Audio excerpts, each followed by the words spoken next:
السلام علیکم ورحمۃ اللہ. وعلیکم السلام وعلیکم ورحمۃ اللہ السلام. وبرکاتہ. کیا نشا ہے؟ الحمد للہ الحمدللہ شریف. خیریت سے ہیں. الحمد للہ. بسم اللہ الرحمن الرحیم. الحمد للہ رب العالمین والصلاة والسلام علی نبینا محمد وعلی آلہ وصحبہ اجمعین. اما بعد. جی ہاں، تو کذب کے پہچاننے کا طریقہ ایک یہ بھی تھا کہ کوئی یہ دعویٰ کرے کہ نبی صلی اللہ علیہ وسلم نے کوئی کام کیا کھلے عام تمام صحابہ کرام کی موجودگی میں، اور اس کے بعد سارے صحابہ کرام نے اس کو بیان نہیں کیا، اس کو چھپایا اور اس کو نقل نہیں کیا. اگر اس طرح کا کوئی دعویٰ کرتا ہے اور کہتا وہ علم ہمارے پاس موجود ہے، ایسا شخص جھوٹا ہوگا. جیسے اکذب الطوائف، یہ کون لوگ ہوتے ہیں؟ شیعہ حضرات. جی ہاں، رافضی.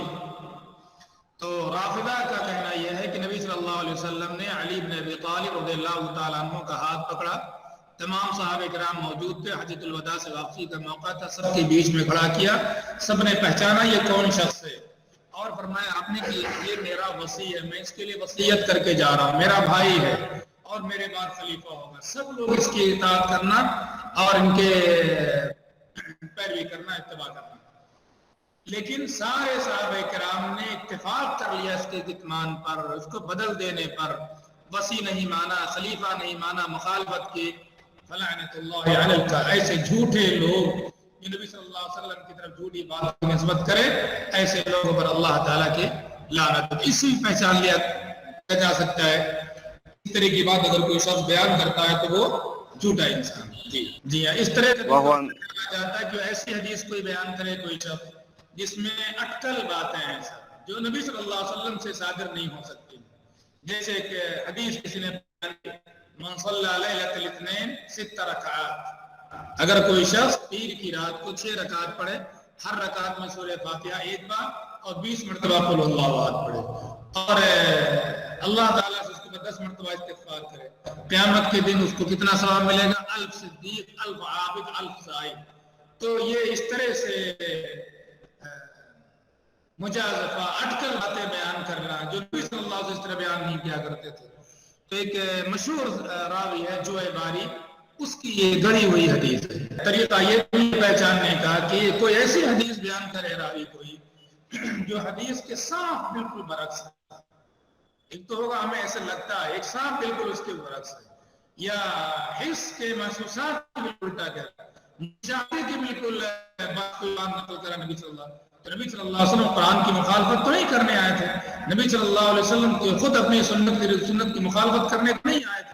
کہ اگر کسی نے کوئی حدیث بیان کی جو حس کے مخالف ہے، مشاہدے کے مخالف ہے، نص کتاب کے بالکل مبائن ہے، سنت متواترہ اجماع قطعی کے بالکل مخالف ہے، اس طرح سے مخالف ہے کہ اس میں کسی طرح کی تعویل کی گنجائش نہیں ہے، کسی طرح کی تعویل کی گنجائش نہیں ہے، تو سمجھ لیں ایسی حدیث باطل اور موضوع ہے. اس کا روایت کرنے والا اگر معروف نہیں ہے کہ محدثین میں سے ہے معروف، تو سمجھیے کہ وہ کاذب ہوگا. تو کسی نے حدیث ایک بیان کی کہ دنیا کی مقدار تو 7000 سال ہے اور ہم لوگ 7ویں ہزار میں چل رہے ہیں، ہم لوگ 7ویں ہزار میں چل رہے ہیں. تو ایک تو یہ سیدھے قرآن کے مخالف ہے، لا یجلیھا لوقتھا الا اللہ تعالیٰ کے علاوہ کسی کو قیامت کا علم نہیں. دوسرے اگر وہ سبب تو نہیں، لیکن اب تو جس زمانے میں ہم جی رہے ہیں یہ تو مشاہدے کے خلاف ہے. نبی صلی اللہ علیہ وسلم کو دنیا سے گئے 1000 کے بعد مزید کتنے سال ہو گئے؟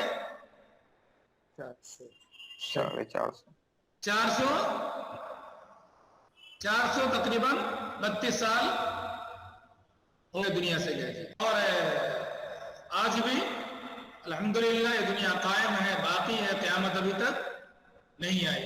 تو جہاں یہ قرآن کے مخالف ہے، مشاہدے کے بھی مخالف. تو اسی طرح سے احادیث اس طرح کی بیان کی گئی جس کا نام محمد ہو یا احمد ہو اس کی مدح میں، اور یہ بھی بیان کیا گیا ہے کہ جس کا یہ نام ہوگا محمد یا احمد تو جہنم میں نہیں جائے گا. تو کچھ لوگ اس ساتھ دونوں رکھ لیتے ہیں، چلو محمد اور احمد دونوں رکھ لو، ان کا نام کیا ہو جاتا ہے؟ محمد احمد.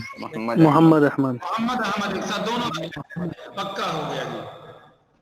تو اب یہ تو بران جو دین رسول صلی اللہ علیہ وسلم اس کی بالکل مناقض ہے، کیونکہ جہنم سے بچاؤ یہ نام سے نہیں ہوتا ہے، القاب سے نہیں ہوتا ہے۔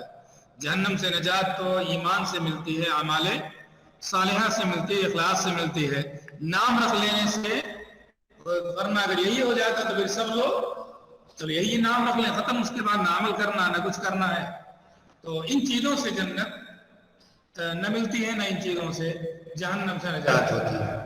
اسی نے حدیث بیان کیا الباذنجان لما اکل لہ، بیگن جس بیماری کے لیے کھائیں اس کے لیے کافی ہوگا، اور الباذنجان شفاء من کل داء، بیگن ہر بیماری کی شفا ہے، دوا ہے۔ بہرحال حس اور مشاہدہ اس کے برعکس ہے کہ ایسا نہیں ہے کہ بیگن جس بیماری کے لیے تھا اس میں جو ہے آپ کو شفا دے گا۔ جی ہاں، کچھ کئی ایسی حدیث کو بیان کرنا ہو جی بہت بھونڈی سی بات بیان کی گئی، اس کے اندر الفاظ رقیق، نبی صلی اللہ علیہ وسلم تو افصاح العرب تھے، رقیق الفاظ، اور ایسی بات جس کو مطلب مذاق سمجھا جائے اس کو، جیسے کسی نے حدیث بیان کی لو کان الارض رجلا، اگر یہ جو ہے چاول انسان ہوتا لکان حلیما، بڑا حلیم اور بردبار ہوتا، جو اسے کھائے وہ سیراب ہو جائے، وہ سیر ہو جائے، شکم سیر ہو جائے، پیٹ بھر جاتا ہے اس کو کھانے سے۔ اب نبی صلی اللہ علیہ وسلم اسی لیے آئے تھے وہاں سے چاول کے بارے میں بتانے کے لیے، چاول کھانے سے پیٹ بھر جاتا ہے۔ تو اس طرح کی بات تو نبی صلی اللہ علیہ وسلم نہیں فرمایا کرتے تھے، اس طرح کی چیزیں جو ہے کہ تشبیہ اس طرح اس کو کہ رجل حکیم رجل حلیم ہے، جو کھائے وہ اس کا پیٹ بھر جاتا ہے۔ تو کچھ لوگوں جیسا کہ میں نے اس سے پہلے بتایا کہ کچھ چیزوں کو مارکیٹنگ کے لیے کچھ حدیثیں کیسے گڑی گئی، مارکیٹنگ کے لیے بھی جی گڑی گئی تھی۔ تو چاول چلانا ہے اپنا، یا اسی طرح سے اپنا کوئی سبزی اپنی فروخت کرنا نہیں بک رہی ہے، تو ان سب کے لیے اس طرح لوگ کام کیا کرتے تھے۔ جی پہلا سبب راوی کے اندر جرح کا، اس کی عدالت کے تعلق سے، وہ ہے الکذب علی رسول اللہ۔ اس کے بارے میں پڑھا، کس نے کبھی بھی نبی صلی اللہ علیہ وسلم کی طرف جھوٹی بات منسوب کی یا کہا فلاں نے مجھ سے حدیث بیان کی ہے فلاں جبکہ اس نے بیان نہیں کی تھی، جھوٹ بولا اس نے، ایسے شخص کو کذاب کہا جاتا ہے، اور زندگی بھر اس کی کوئی بھی حدیث قبول نہیں کی جائے گی، یہاں تک کہ توبہ بھی کر لے تو چلو توبہ میں آپ دیگر مسائل کا اور مسئلہ ہے، لیکن حدیث رسول ایسے شخص کی زندگی بھر کبھی نہیں لے جائے گی۔ دوسری خصلت ہے اس کی وجہ سے راوی کی جرح کی جاتی ہے، اور وہ التہمۃ بالکذب، راوی متہم بالکذب کیوں کیسے ہوتا ہے اس کا بیان یہاں پر۔ اتہام بالکذب دو طرح سے ہوتا ہے، راوی متہم بالکذب دو طرح سے۔ ایک تو یہ ہے کہ راوی کوئی ایسی حدیث بیان کرے اور تنہا وہی بیان کرنے والا کوئی اور نہیں بیان کرتا، ایسی حدیث جو دین کے اصول کے، دین کے عام قواعد میں بالکل برخلاف، اور سند کے اندر جتنے روایات ہیں سب کے سب ثقہ ہیں، کوئی مسئلہ کسی کے اندر نہیں۔ یہی وہ شخص ہے جس کے بارے میں جس کے حالات ٹھیک سے نہیں معلوم، لہذا کہا جائے گا کہ بل یہ متہم اس میں فلاں ہی کا کارستانی ہو سکتی ہے، لیکن وہ شخص نہیں معلوم کہ اس نے جھوٹ بولا کیا نہیں پتا اس کے بارے میں، نہیں گرفت ہوئی ہے، لیکن حدیث ایسے بیان کر رہا ہے جو دین کے اصول اور قواعد عامہ کے بالکل الٹ ہے، بیان کر رہا ہے، اور باقی سارے روایات ثقہ ہیں۔ اس راوی اس میں کوئی ایسا ہے جو مشکوک راوی، جس کے بارے میں پتہ نہیں، مجہول ہے مثلا، تو ایسے کہا جاتا ہے کہ فلاں شخص متہم بالکذب ہے، متہم بالکذب۔ حافظ ذہبی رحمہ اللہ فرماتے ہیں کہ احمد ابن محمد ابن احمد ابن یحییٰ لا عارف، مجھے نہیں پتا کون ہے یہ، مجہول راوی، لیکن شیخ الاسلام حربی نے اس سے ایک موضوع حدیث نقل، اس کے روایات سب کے سب ثقہ ہیں، یہ مجہول راوی ہے، فَهُوَ الْمُتَّهَمُ بِهِ، تو اس حدیث میں متہم وہی ہے کہ اسی کی کارستانی ہوگی، اسی نے حدیث کڑی ہوگی۔ تو ایسے راوی کو کیا کہا جاتا ہے؟ متہم بالکذب، حالانکہ مجہول راوی ہے۔ راوی کیسا ہے؟ مجہول، اور اس طرح کی حدیث اس کے سامنے نہ آتی تو ہمیں وہ کیا رہتا، وہ مجہول رہتا ہو. لیکن جب اس طرح کی حدیث اس کی طرف سے آ گئی تو پھر مجہول گرچہ ہیں اس کے حالات پتہ نہیں، لیکن اس حدیث کی وجہ سے اب وہ اوپر سے متہم بالکذب بھی ہو گیا ہوا. دوسری صورت یہ ہوتی ہے کہ کوئی شخص ہے وہ عام بول چال میں لوگوں سے بات کرنے میں جھوٹ بولتا ہے. حدیث نبوی میں کبھی جھوٹ بولا نہیں معلوم، لیکن عام بول چال میں جھوٹ بولتا اس کے بارے میں معلوم. اس کی وجہ سے راوی مسلوب العدالہ ہو جاتا ہے. یہ فسق اعمال میں سے ایک عمل ہے، لیکن فسق کے دیگر اعمال کی وجہ سے راوی فاسق ہوگا. لیکن اگر راوی عام بول چال میں جھوٹ بولتا ہے تو متہم بالکذب فی حدیث رسول اللہ کہلائے گا. کیا کہلائے گا وہ؟ المتہم بالکذب فی حدیث رسول اللہ. حدیث رسول میں پکڑا جاتا تب تو کذاب کہلاتا، حدیث رسول میں پکڑا گیا نہیں. لیکن عام بول چال میں اگر جھوٹ بولتا ہے تو گرچہ یہ فسق کا کام ہے لیکن دیگر فسق کے کاموں سے کچھ الگ ہے، یہ کذب، جھوٹ. لہذا اس کو صرف فاسق نہیں کہا جائے گا، خصلہ ثانی فسق میں نہیں داخل ہوتا یہ، بلکہ یہ کہاں داخل ہوتا جا کر کے کذاب کے بعد نمبر 2 آتا ہے التہمۃ بالکذب میں داخل ہوتا ہے. جس کی یہ کنڈیشن، یہ حالت ہو، اس سے آپ معمول نہیں رہ سکتے کہ کب جو ہے اپنے دنیاوی مقاصد کے لیے حدیث میں جھوٹ بول دیں. جو دنیاوی مقاصد کے لیے عام بول چال میں جھوٹ بول سکتا ہے وہ اپنے دنیاوی مقاصد کے لیے حدیث رسول میں بھی دائیں بائیں کچھ کر سکتا ہے. رجال میں یہ والی جو صنف ہے جب عام بول چال میں جھوٹ بولتا ہے، یہ سے کم پاتے ہیں کتب رجال، کیونکہ کتب رجال کے اندر جن کے جو مؤلفین ہیں انہوں نے اہتمام کیا ان لوگوں کے سمانے لکھنے کا جو نبی صلی اللہ علیہ وسلم سے روایتیں کرتے ہیں، جو نبی صلی اللہ علیہ وسلم سے روایتیں کرتے ہیں. لیکن جو جھوٹ بولنے کا عادی ہو اس سے لوگ روایتیں نہیں لیتے. ہاں جو جھوٹ حدیثیں پھیلاتا ہے ان کا مسئلہ الگ، ان کو تو گرفت کر کے اور ان سے لوگوں کو ہوشیار کرنا پڑتا ہے. لیکن جو عام بول چال میں جھوٹ بولتا ہے ایسے لوگوں کے پاس لوگ حدیث لینے کے لیے نہیں جائے گا. تو ایسے لوگوں کا تذکرہ ہم سے حدیث سے ہوتا بھی نہیں، حدیث نقل کرنے میں ہوتا بھی نہیں. تو جن کی اور جن کی روایتیں نہیں ان کا کتب رجال میں تذکرہ نہیں ہوتا. نادر کوئی آ گیا اس طرح کا جس کا تذکرہ آ گیا، تو ایسے نام جو سبب سے متہم بالکذب کی آپس میں بول چال میں جھوٹ بولتے تھے ایسا نادر ملے گا. اصل جو متہم بالکذب ملیں گے وہ کون سی حالت والے؟ پہلی حالت والے تھے. یہ پہلی حالت ہے کہ راوی ایسی حدیث روایت کرے جو دین کے اصولوں کے برخلاف ہے اور سند میں اس کے علاوہ کوئی نہیں جسے متہم کردہ نہ جا سکے. جی ہاں، تو تیسری خصلت جس کی وجہ سے راوی مجروح ہو جاتا ہے وہ ہے فسق. فسق کہا جاتا ہے الخروج کو، ففسق عن امر ربی. تو فسق کہتا ہے خروج عن طاعت اللہ، اللہ سبحانہ و تعالیٰ کی طاعت سے آدمی نکل جائے. کیسے؟ کبیرہ کا ارتکاب کر رہا ہے یا صغائر پر اصرار کر رہا ہے انسان، تو پھر وہ فسق کے خانے میں داخل ہو جائے. فسق سے موصوف ہو وہ مسلوب العدالہ ہے، غیر عادل ہے، اس کی خبر مقبول نہیں. کیونکہ جو شخص معاصی کے ارتکاب کرتا علی الاعلان، واجبات اور فرائض کی پابندی نہیں کرتا، تو اس سے معمول نہیں رہ سکتے کہ وہ حدیث رسول میں جھوٹ بولتے. معمول نہیں ایسے چیز، یا صحابہ یا تابعین میں سے کسی کی طرف غلط بات منسوخ افترا کرتے ہیں. یا ذہبی نصائر ابن طاہر نیسابور کے ایک مصنف تھے جی، حدیث سے روایت کرتے ہیں. ان کے بارے میں کہا صحیح السماع، ان کے سماعات تو صحیح ہیں، محدثین سے انہوں نے سماع کیا، لیکن ان کے ہاں صلاۃ میں کوتاہی پائی جاتی ہے، اس لیے ان سے روایت کرنا چھوڑ دیا. بہت سارے الفاظ نے تبرعا کہ معمول نہیں ایسے شخص والے جو نماز کی پابندی نہیں کرتا ہے، ایسے شخص سے معمول نہیں رہ سکتے، کچھ بھی کر سکتے. ابن حبان نے معرفۃ التوحید میں روایت نقل کیا ہے کہ عباس ابن محمد یحییٰ ابن معین نے فرمایا، میں نے ان کے سامنے ذکر کیا شیخ تاج ابن عیینہ کے ساتھ رہتے تھے، ان کو ابن مبارک کہا جاتا ہے، ان کا تذکرہ ہوا. ابن معین نے کہا عارف ہو جانتا ہوں، کہا یرسل العقارب فی المسجد الحرام، یہ صاحب باہر سے بچھو پکڑ کے لاتے تھے اور مسجد حرام میں چھوڑ دیتے تھے. اب وہ پڑھ رہے ہیں ڈنک مار دیا بچوں.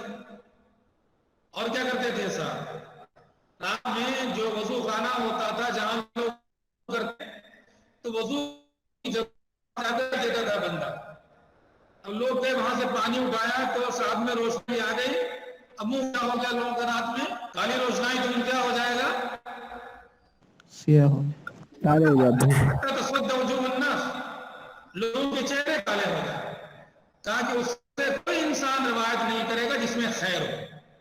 جس انسان میں خیر سے روایت کرے گا ایسے لوگ جو اس طرح سے مسجد حرام جیسی مبارک مقدس جو جگہ ہے ایسی جگہ میں جا کر کے جو ایذاء ناس کا کام کرے ایذاء ناس کا کام کرے وہ جانور جسے حرم میں سب کو مارنا لیکن اس کو مارنا کیا ہے جائے وہ لا کر کے وہاں پہنچانے کے لیے تو ایسے لوگ فاسق جس طرح کے لوگ کہلاتے. جی اس کے بعد چوتھی خصلت جس سے رائے مجروح ہو جاتا ہے وہ ہے بدعت. وہ ہے بدعت. بدعت لغت میں کہا جاتا ہے ابتداء الشیء کسی چیز کو ایجاد کرنا وصنع بنانا اس لا من مثال اس کی پہلے کوئی مثال نہیں موجود تھی اس کو بدعت کہا جاتا ہے. اللہ تعالیٰ کا نام آیا بدیع السماوات والارض. اللہ تعالیٰ نے آسمان اور زمین کو پیدا کیا بغیر کسی پہلے سے موجود مثال کے. اصطلاح بدعت کہتے ہیں امر محدث فی الدین. بدعت کہتے ہیں اس امر کو جو دین میں نیا نکالا گیا جو دین میں نیا نکالا گیا. وَلَمْ يَكُنْ مُسْتَمَدًّا مِنْ کتاب اور نہ تو کتاب سے ماخوذ ہو نہ سنت سے ماخوذ ہو نہ اجماع امت سے ماخوذ. اور جو امر نکالا گیا چاہے وہ کوئی عمل ہو چاہے کوئی اعتقاد اسی کو بدعت کہا جاتا ہے. یہ بدعت کی تعریف میں نے ماخوذ کی ہے نبی صلی اللہ علیہ وسلم کی حدیث سے. بہت ساری بدعت کی تعریفیں ملیں گی آپ. یہ تعریف نکالی گئی ہے کہاں سے نبی صلی اللہ علیہ وسلم سے من احدث فی امرنا هذا في من هذا في الدين من امر حدث في الدين ما ليس منه اس کے لیے ولم يكن مستمدا من هذا الدين. اور دین کے مراجع کیا مصادر کیا ہیں کتاب سنت اور ان میں سے کسی سے ماخوذ نہیں اجماع. وہ کوئی عمل بھی ہو سکتا ہے ایسا کرو اور کوئی اعتقاد بھی ہو سکتا ہے جیسے ارجاء کی بدعت اسی طرح سے قدر کی بدعت بہت ساری بدعتیں جن کا تعلق اعتقاد سے ہے. رفض کی بدعت تو اسی کو بدعت کہا جاتا ہے. اور مبتدع کہتے ہیں اس شخص کو جس نے بدعت کو نکالا یا جو اس بدعت کا اعتقاد رکھے اگر بدعت اعتقادی ہے اس پر عمل کرے اگر بدعت عملی تو بدعت کے ایجاد کرنے والے کو اور بدعت پر عمل کرنے والے کو مبتدع کہا جاتا ہے. عصر صدیقی عصر فاروقی عصر عثمانی یہ سب گزر گیا اور مسلمانوں کے درمیان کسی بدعت کے پنپنے کا موقع نہیں ملا بدعت. یہاں تک کہ عثمان رضی اللہ تعالیٰ عنہ کا قتل ہوا سن 35 ہجری میں. یہیں سے بدعتوں کے پیدا ہونے کا آغاز ہوتا ہے نشاط کا آغاز ہوتا ہے اور بدعتیں اس کے بعد بڑھتی ہی رہی. سب سے پہلی بدعت ہوئی وہ خروج کی بدعت تھی. بدعت کون سی خروج علی المسلمین خوارج کی بدعت پھر روافض کی بدعت پھر قدر وغیرہ کی بدعت ہے. پہلی صدی ہجری ختم ہوتے ہوتے امت اسلامیہ میں کئی فرقے ہو گئے اور ہر فرقہ اپنے اعتقاد کو اپنی رائے کو ثابت کرنے کی کوشش کرتا تھا کہ ہم جو کہہ رہے ہیں وہی صحیح ہے. تو کسی کے بعد دلیل ہے تو کسی کے بعد دلیل نہیں ہے تو جو کہ حق ہے لہذا ثابت کرنے کے لیے ناحق کا بھی ساتھ چلے گا. تو حدیث نبی قرآن میں تو کچھ کر نہیں سکتے تھے زیادہ تر ہمارے پاس الگ سے قرآن ہے اور اس میں ایسا ویسا ہے تو ایک آسان سا کیا تھا کوئی حدیث بنا کر کے پیش کرو. حدیث نبویہ گڑھ کر کے اس کے اندر داخل کر کے اور لوگوں کے سامنے کچھ لوگوں نے پیش کی. اور اس طرح سے بدعتوں کی ترویج کے لیے اور بدعتوں کو ثابت کرنے کے لیے حدیث گڑھنے کا سہارا لیا. چنانچہ جب یہ دیکھا علماء نے تو مبتدعہ کے خلاف سخت موقف اپنایا تاکہ حدیث نبویہ کو محفوظ رکھا جا سکے لوگوں کے کھلواڑ. ابن سیرین کہتے ہیں لم یکونوا یسألون عن الاسناد، لوگ اس کے بارے میں نہیں پہلے پوچھتے تھے. کوئی کہہ رہا قال اللہ، چلو مان لیا. لیکن جب فتنہ واقع ہوا تو لوگوں نے کہا سن جا. کوئی حدیث بیان کرتا تھا، کہتے تھے کس سے سنی آپ نے؟ انہوں نے کس سے سنی؟ تو جب نام لے کر فلاں نے ہم سے حدیث بیان کی، دیکھتے تھے وہ اہل سنت میں سے ہے یا اہل بدعت میں سے. اگر اہل سنت میں سے ہے تو اس کی حدیث لی جاتی تھی، اور اگر اہل بدعت میں سے ہے تو اس کی حدیث نہیں لی جاتی. بہت سارے سلف سے والے تھے جنہوں نے اہل بدعت سے روایت کرنے سے تحذیر کی، جیسا کہ ابن سیرین کا قول آپ نے پڑھا. اور انہوں نے سلسلے میں ایک عام مذہب لوگوں کا بیان کیا کہ لوگوں نے بالکل چھوڑ دیا لینا، جب سند پوچھنا ضروری کر دیا. پوچھتے تھے اگر اہل سنت میں سے لکھی پر حدیث نہیں لیتے تھے اہل بدعت کی. ایسے حضرت مصری نے بھی کہا ہے اہل اہوا خواہشات پرست جو لوگ ہیں، جو اپنی طرف سے نئی نئی باتیں نکالتے ہیں دین کے اندر، ایسے لوگوں کے ساتھ نہ بیٹھو. ایسے لوگوں سے کوئی حدیث نہ سنو، سننا ہی بند کر دیا ان سے لوگ. وجہ کیا ہے؟ سبب اس کا یہ تھا کہ اہل بدع پر غالب کیا چیز ہے؟ تغییر اور قلت الدین. اس لیے لوگوں نے پابندی لگا دی، ایسے لوگوں روایت نہ لی جائے. لیکن کچھ بعض نیک اور متقی لوگ بھی تھے جو بعض بدعتوں سے دھوکے میں آئے، بدعت کے جال میں پھنس گئے. کیوں؟ اپنے ماحول اور سوسائٹی کی تاثیر سے. کیونکہ کوفے میں پیدا ہوئے اور کوفے کے اندر رفض و تشیع عام تھا. بصرے میں پیدا ہوئے، بصرے کے اندر قدر کا مذہب عام تھا. تو بعض لوگ ہیں جو بعض بدعتوں سے دھوکہ کھا گئے یا اسی ماحول میں پلے بڑھے، تو وہ چیز ان کی یہاں موجود تھی یا کوئی اور سبب ہو سکتا. لیکن اس کے باوجود ایک تو ہو کے جان کر کے بدعت نکال رہا ہے یا سمجھانے پر بھی نہیں مان رہا ہے انسان. لیکن اس بدعت تو ان کے یہاں پائی گئی، لیکن اپنے ہاتھ سے انہوں نے صدق اور امانت کی لگام سے نہیں چھوڑی. انہوں نے لگام کو تھامے رہے صدق کی روایت.